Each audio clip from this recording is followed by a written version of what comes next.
In 1217, all of the rules that were contained in the 1215 version of Magna Carta and related to the forest were put into a separate charter, commonly known now as the Charter of the Forest. In 1225, some minor adjustments were made. The charter was issued in its definitive form, dated 1225. Here is the contents of said charter. Edward, by the grace of God, King of England, Lord of Ireland, and Duke of Guyenne, to all to whom these presents shall come, sends greetings. We have seen the charter of the Lord Henry our father, sometime King of England, concerning the forest in these words. Henry, by the grace of God, King of England, Lord of Ireland, Duke of Normandy and Guyenne, and Earl of Anjou, to all archbishops, bishops, abbots, priors, earls, barons, justices, foresters, sheriffs, provosts, officers, and to all his bailiffs, and faithful subjects which shall see this present charter, greeting. Know ye that we, unto the honour of Almighty God, and for the salvation of our soul and the souls of our ancestors and successors, the advancement of Holy Church, an amendment of our realm, of our mere and free will, have given and granted. To all archbishops, bishops, earls, barons, and to all of this our realm, these liberties following, to be kept in our kingdom of England forever. Point 1. First, we will that all forests which King Henry II, our grandfather, afforested, shall be viewed by good and lawful men. And if he has made forest of any other wood more than of his own demesne, whereby the owner of the wood has been hurt, forthwith it shall be disforested. And if he has made forest of his own wood, then it shall remain forest, saving the common of herbage, and of other things in the same forest, to them which before were accustomed to have the same. Point 2.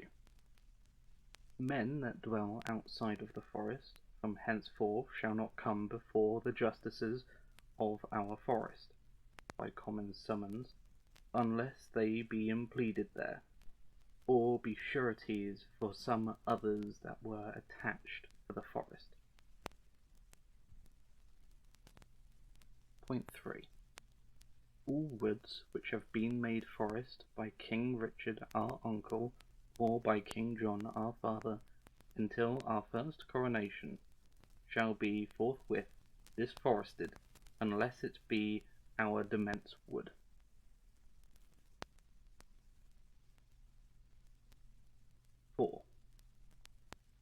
All archbishops, bishops, abbots, priors, earls, barons, knights, and our other freeholders which have their woods in forests, shall have their woods as they had them at the first coronation of King Henry II, our grandfather, so that they shall be quite forever of all purposes, wastes, and asserts, made in those woods after that time until the beginning of the second year of our coronation. And those that from henceforth do make purposure without our license, or waste, or assert in the same, shall answer unto us for the same wastes, purpostures, and asserts. Point 5. Our regarders shall go through the forest, to make regard, as it has been a custom at the time of the first coronation of King Henry, our grandfather, and not otherwise.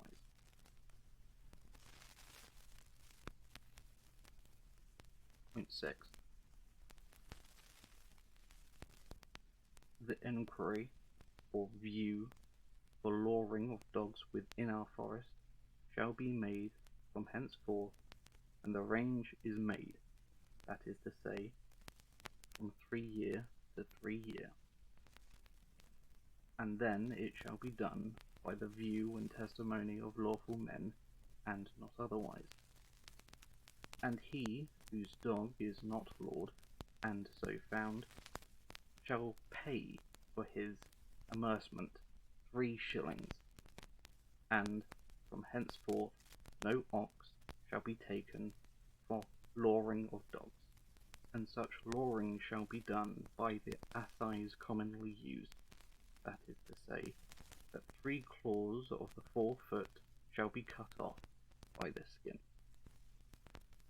But from henceforth such lawing of dogs shall not be, but in places where it has been accustomed from the first coronation of the foresaid King Henry, our grandfather.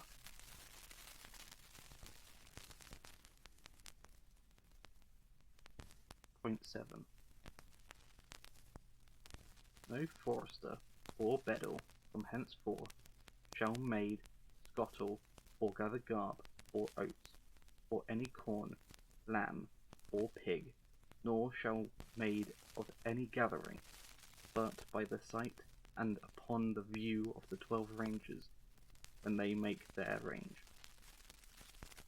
So many foresters shall be assigned the keeping of the forest, as reasonably shall seem sufficient the keeping the same.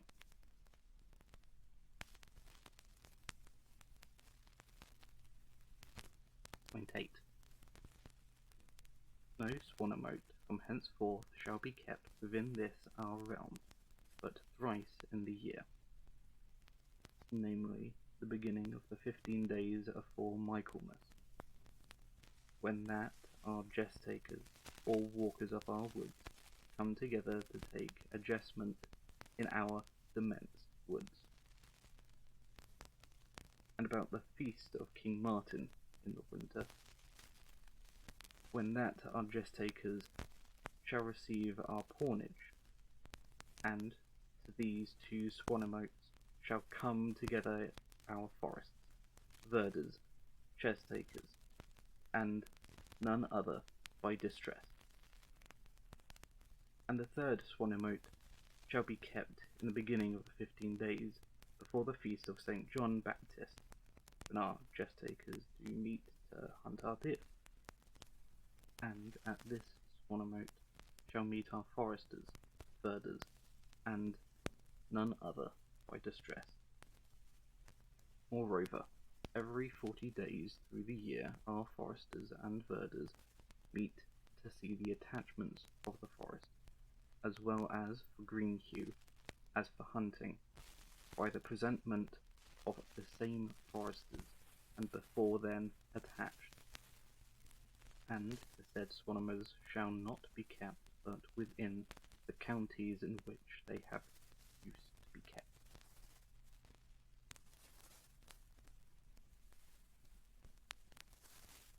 Point 9. Every freeman may adjust his own wood within our forest at his pleasure, and shall take his pawnage. Also we do grant that every freeman may drive his swine freely without impediment through our demesne woods, or to adjust them in their own woods, or else where they will. And if the swine of any freeman lie one night within our forest, there shall be no occasion taken thereof, whereby he may lose anything of his own.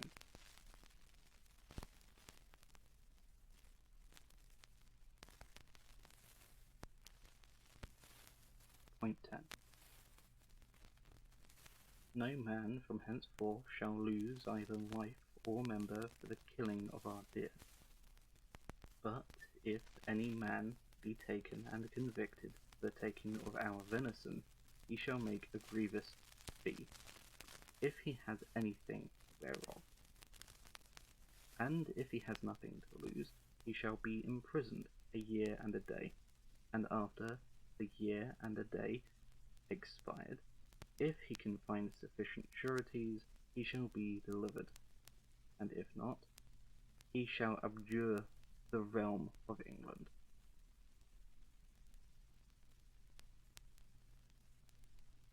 Point 11. Whatsoever archbishop, bishops, earl, or baron, coming to us at our commandmentship, passing by our forest, it shall be lawful for him to take and kill one or two of our deer, by view of our forester, if he be present. Or else he shall cause to blow a horn for him, that he seem not to steal our deer. And likewise they shall do returning from use, as it is aforesaid.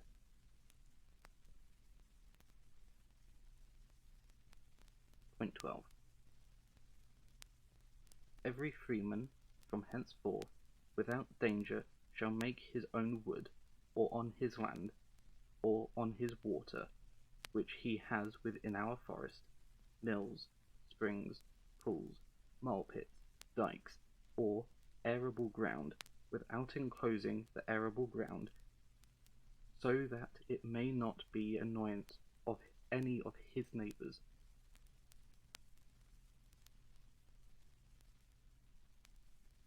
Point 13.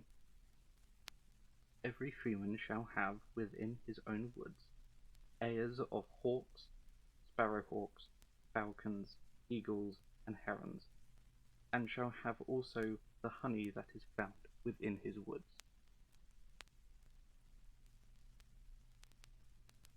Point 14.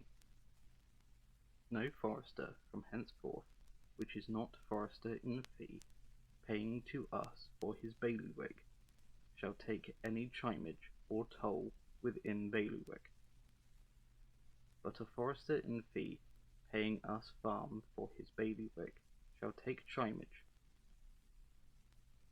This is to say, the carriage by cart for half year 2d, and for another half year 2d.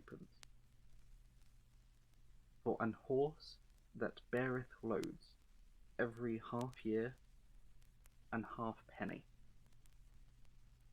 and by another half year half-a-penny.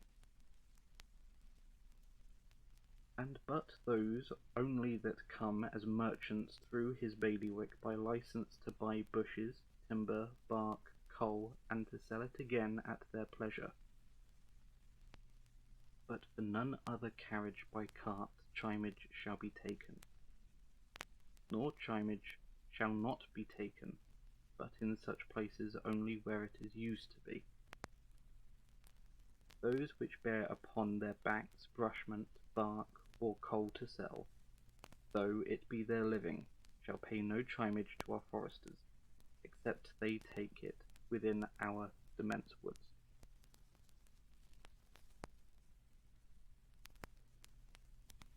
Point 15. All that be outlawed for the forests only, since the time of King Henry our grandfather, until our first coronation, shall come to our peace without let, and shall find us sureties that from henceforth they shall not trespass unto us within our forests.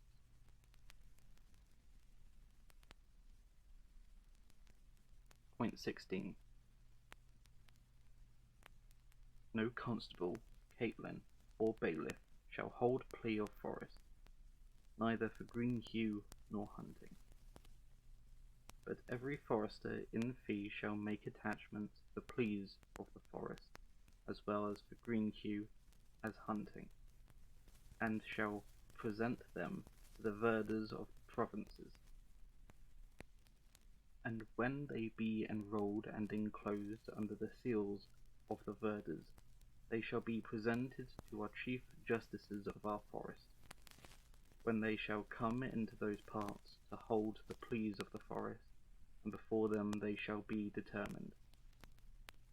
And these liberties of the forest which we have granted to all men, saving to archbishops, bishops, abbots, friars, earls, barons, knights, and to other persons as well spiritual and temporal, templars, hospitallars, their liberties and free customs, as well within the forest as without, in warrens and other places which they have had.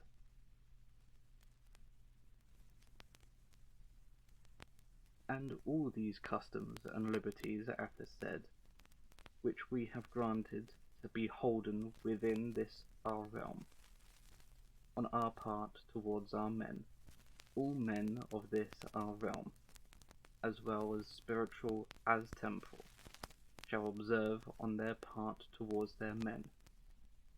And for this our gift and grant of these liberties, and of the other liberties contained in our great charter, of other liberties, the archbishops, bishops, abbots, friars, earls, barons, knights, freeholders, and our other subjects, have given unto us the 15th part of all their movables. We, ratifying and approving the gifts and grants aforesaid, do grant and confirm the same for us and our heirs. And by the tenor of these presents, do renew the same, willing and granting for us and our heirs that the charter aforesaid in all and singular its articles for ever shall be firmly and inviolably observed, even although any article in the same charter contained, yet hitherto pre-adventure, has not been kept, in witness whereof we have caused these our letters patents to be made. Witness Edward, our son at Westminster, the 12th day of October in the 25th year of our reign.